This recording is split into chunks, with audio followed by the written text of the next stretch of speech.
touch. At least for me, it is. It's very important to have a plan. That's sort of akin to, having places you want to go, let's say. The analogy I like is the sea captain who knows he's going from California to Hawaii, but he doesn't know what turns he's going to make to get there until the ocean tells him. Mm-hmm. So with no plan to get to Hawaii, he's going to wind up anywhere the ocean takes him. Right. With a plan to get to Hawaii, he's just going to have to keep checking and adapting, knowing that that's his ultimate goal. So yeah, that's sort of the way that I think of plans and strategies, but they're absolutely important. What I would say though is don't cling to them. True. Keep them flexible, keep them dynamic, keep them fluid. But what's that old expression? If you don't have a destination in mind, anywhere you wind up is, I can't remember, but you know the one I'm talking about. It's like wherever you wind up is where you are. Yep. So that's a yes, buddy. So what are you thinking, Manny, is the most common reason people are failing or giving up when they start a business?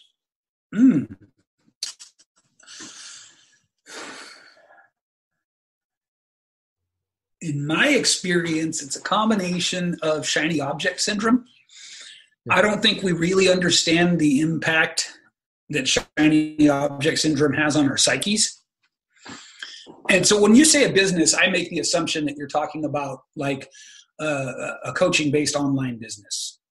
Now, I don't know if that's true or not, if that's what you're actually talking about, but I think it's easier in the online space to fall victim to shiny object syndrome.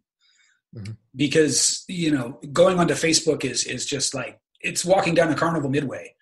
And it's just people shouting at you from every side. You know what I mean? Trying to get you to do this and do that. And the 26-hour, 6-figure blueprint that you can do while you're standing on your head underwater and whatever else it is. And I fell victim to this over and over again. I would say it's important to realize that changing your direction like a squirrel looking for nuts, there's the obvious problem that you're not going in anything approaching a straight line, which is the shortest distance between 2 points. You're not going anything approaching a straight line towards your goals. But there's this sort of like, there's this defeat, retreat, and regroup kind of feeling that we have every time we switch to a new shiny object. Because switching your thing means by definition, you're giving up on the last thing. Right? And we have to grapple with that, whether it's conscious or not. And that takes a tremendous amount of what I would call our entrepreneurial energy. Right. So what are the biggest reasons? I definitely think shiny object syndrome is one of them. Another one that I get from a lot of people in my own life and my own coaching is refusal to focus on one thing in the first place. Right? As what we call niching down. Right. You would either laugh or cry if you heard how many times people told me, and I say, so we're writing your story. Who is this for? People who are suffering. Can we narrow it down a little bit? Can we get a little bit clearer than say 60% of the population, right?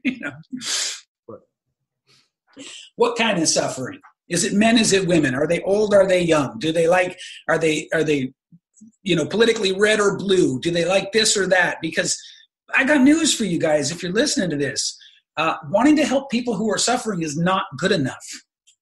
You'll never, ever, ever be able to speak the language of the person who is suffering until you go deeper. Right. So that's a big one.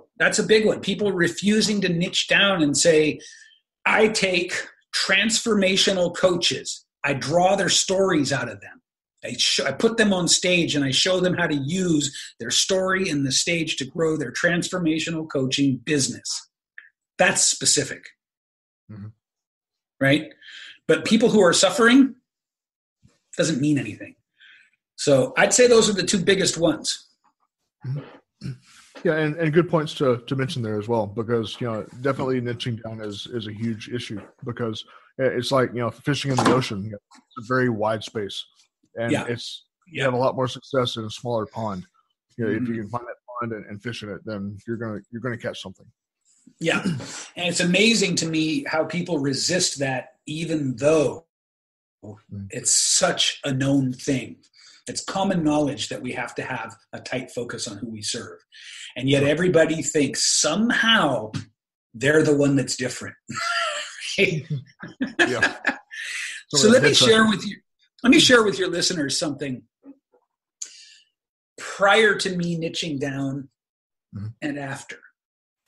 Because I don't teasingly criticize those who don't want to niche down from a place of judgment. I do it from a place of, hey man, I was there. Right? I did it. I was the same way. I wanted to help people who were suffering. Until I was convinced that doesn't mean anything. So as I refused to niche down, I was afraid that if I focused on one thing, it would mean that I would not be able to focus on other things. Right. The main sort of interests in my life are communication, fitness, martial arts, music, and theater. Those are my big five. And for years, I couldn't figure out which one to do because I didn't want to abandon the others. So here's what I've found since I focused on communication. In all these interesting ways, theater, martial arts, fitness, and music inform what I now do. So they found their way into it. So even though it didn't show up in the way I expected, as it turned out, I didn't have to let anything go. Right. If like that's the most valuable thing I will probably say to your audience in this interview. I want you to know it's very likely that if whatever you're afraid of letting go is a true passion, it's going to stay with you, and it's going to show up, and it's going to add to how you uniquely help people. Very true. Very true. Yeah. So what are some of the maybe roadblocks that you discovered, in your career that you would warn somebody to look out for? And then likewise, resources that you've been able to take advantage of that you would advise people to look for? So most of my roadblocks were internal. They continue to be internal. One of the areas of coaching people and serving people where I feel those that do this kind of coaching have the weakest messaging, but yet the most potential to help would be mindset coaching. Because again, it's too broad. What does that mean? But what I can tell you is that in my own experience,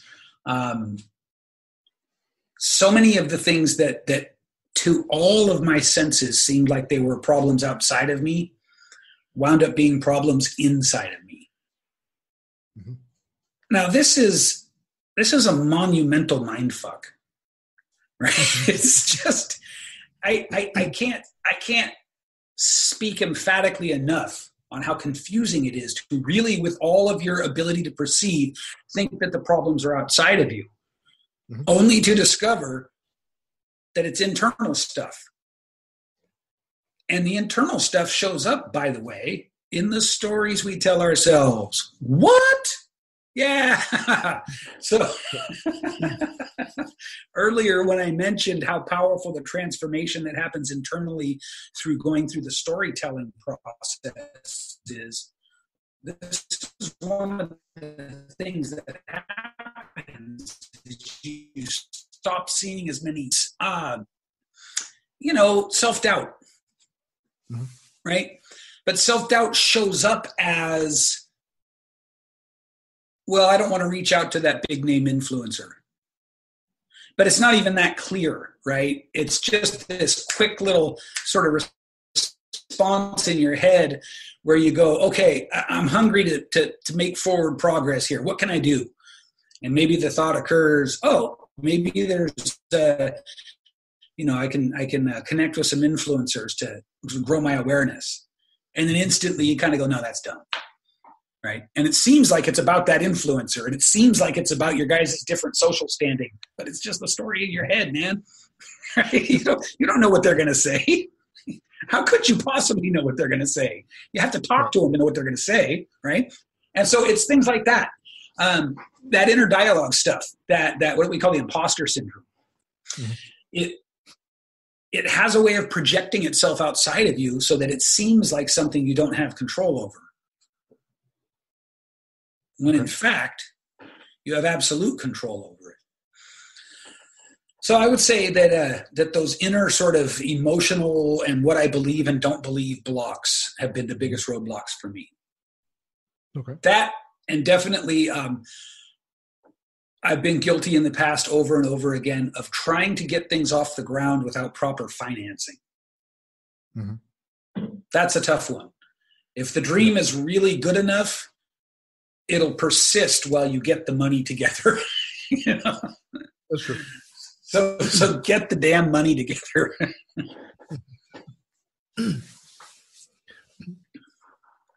So as far as resources, are there particular resources you've been able to tap into, like a SCORE or Small Business Administration or anything in particular?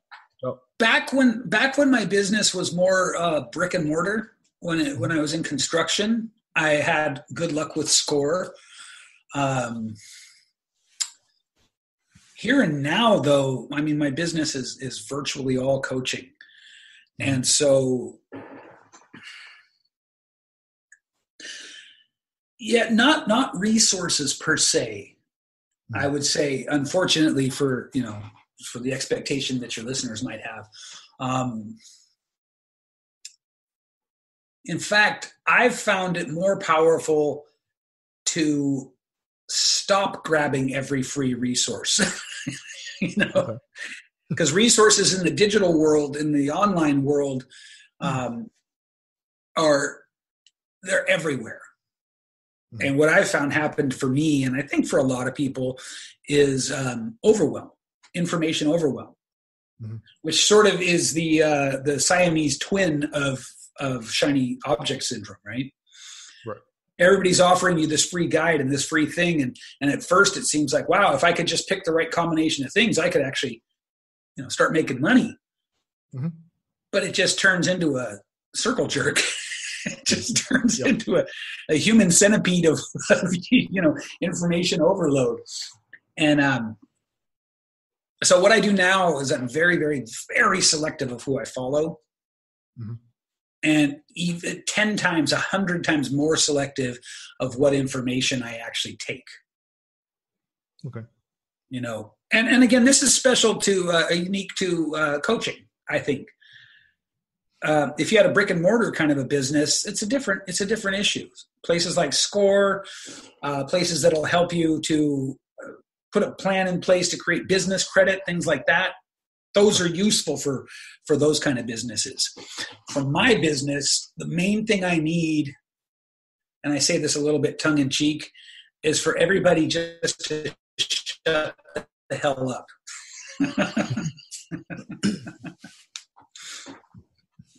You know what I mean? It's like, hey, I'm working over here. Just leave me alone. Just let me do my thing. Yep. Yeah. So what is something maybe earlier in life that you did not do that you wish you had done at this point? That's my whole life, man. My whole life is stuff like that. Or things I didn't do that I wish I had, or things I did do that I wish I hadn't. Seriously, though. For me, number one would have been saving money earlier. I just think that